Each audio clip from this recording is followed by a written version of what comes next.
Hello and welcome to Phakaaathi TV. I'm your host, Khaya Ndubane. As usual, I have Tshepo Ntsoelengoe, our resident analyst. It was the MTN 8 quarterfinal this past weekend, with the competition living up to its expectations.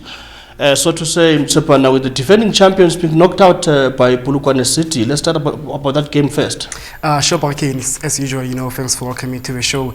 I didn't see it coming. Yeah, I really expected, Cape Town City to walk all over, Polokwane City. As the stats say, in the past, Cape Town City has always been, that team that gives Polokwane City a hard time. But, they proved me wrong. And, kudos to them. They played very well, Anas, getting Man of the Match award, and I think it was a really great game, and congrats to Polokwane City for making it to the next round. And the biggest shock happened at Orlando Stadium that night. It was not a shock for you because you correctly predicted on our preview that Highlands were going to knock out Orlando Pirates. Your thoughts on that game? But okay, I knew from the onset, that it was going to be a very difficult game. I mean, like I said before, Highlands Park always give us, big teams, a hard time whenever they go up against them. We saw, as I said in the previous, edition of a video, we spoke about how they played against Kaizer Chiefs. Even though they lost, they really gave them a hard time. And I really expected this game to be very tough. And, they went on a 1-0, which is very good for people of Tembisa.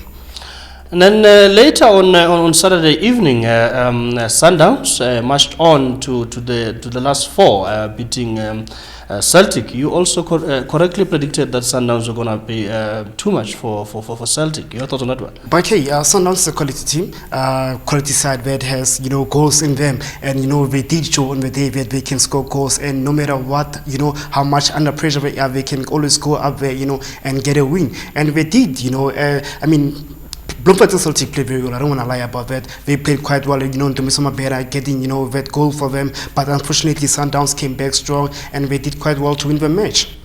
And lastly, on Sunday, Bidvest Vets lost out to SuperSport. You call that what the Vets win? Yeah, I did call it a Vets win because I know how difficult for teams find to play at the Bidvest Stadium. But on the day SuperSport were just up there, playing their best football. Tamsanqa Kabuza getting a brace on the day.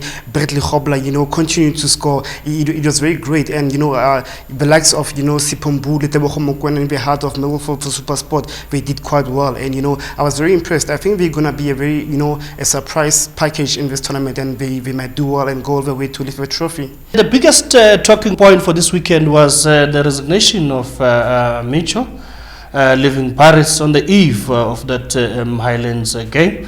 And with now they've enlisted the services of his assistant, Rolani Mukwena. Now he gets a chance to show what he is capable of. Your thoughts on that, on those changes? But I think it was very shocking. Everybody never saw it coming. I mean, just on the eve of the game, and the head coach decides to resign. Some way somehow that will affect the players. And I think on the day it really did, because I mean, you've been preparing all the week, with the head coach to a cup competition.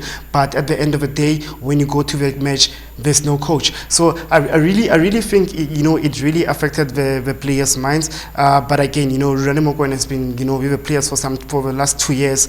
But it was very unfortunate for Micho to leave Paris like that. And I'm very certain that Orlando Pirates fans are very disappointed with his resignation.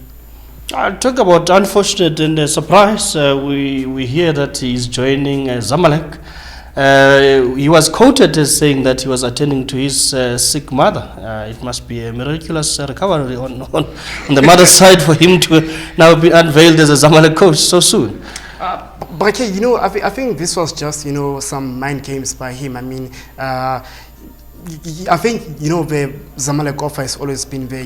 According to some sources, in Egypt, apparently Zamalek have been on his tail for some time now, and I think it was just a matter of time for him to join Zamalek. But again, and with all these rape allegations and all that, so this makes the whole situation very complex. I mean, we don't really understand what's going on. But I think at the end of the day, the truth will come out. So, yeah. Paris fans must be disappointed, but such is the game of football. Coaches come and go, players come and go, and So that's how it is. Coaches come and go. You might have your thoughts on why Micho left Pirates, or perhaps on today's topic on the MTN 8. As usual, you can share those on our social media platforms. On Twitter, we're at Phakaaathi. On Facebook, Phakaaathi. Until next time, enjoy the beautiful game.